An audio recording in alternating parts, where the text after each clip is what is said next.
যা গার্ড হয়ে যাচ্ছে। শিবম শিবমের শিবম একটু সাইড।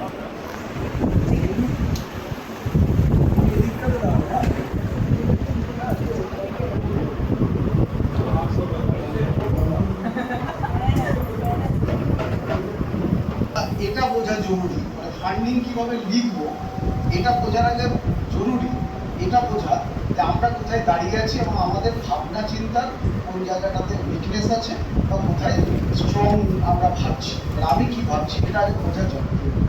তো প্রথমে আমি এখানে অ্যালবার্ট সেইন্টের যে কথাটা এটা আমি খুব বড় করে বিশ্বাস করি, ঠিক আছে, মানে এটা খুব ইম্পর্টেন্ট।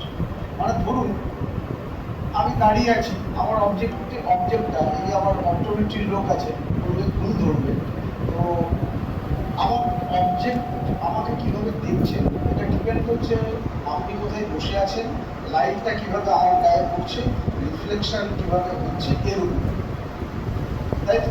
অর্থাৎ আমার দেখার উপরেই নির্ভর করছে যে আমি কি চাইছি, কি করছি, কি করতে পারি। এটা what nobody else has thought, এখানেই সব বলে দিয়েছে, যা বলার ও এখানেই রিসার্চ সম্পর্কে বলে দিয়েছে।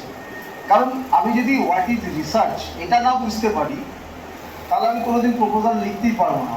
এবং এটা ওই যে আমি বললাম ওপেন ইউর আইজ, প্রথম আই ওপেনার হচ্ছে এটা যে আমি যেটা পিএইচডি করি সেটাকে আমি পিএইচডি হিসাবেই ট্রিট করি, just to do some formalities, ইউনিভার্সিটির যে নিয়ম আছে সেই ফর্মালিটিস করা, সেটাকে সাধারণত 99% রিসার্চ যেটা পিএইচডিতে করা হয় সেটা আসলে কোনো রিসার্চই নয়। মানে আমি এটা কিন্তু কাউকে আঘাত করে কথা বলছি না, মানে আমি যেটা শিখেছি বুঝেছি আমি সেটা বলছি, মানে এটাতে কেউ আঘাত পাবেন না যে আমি কাউকে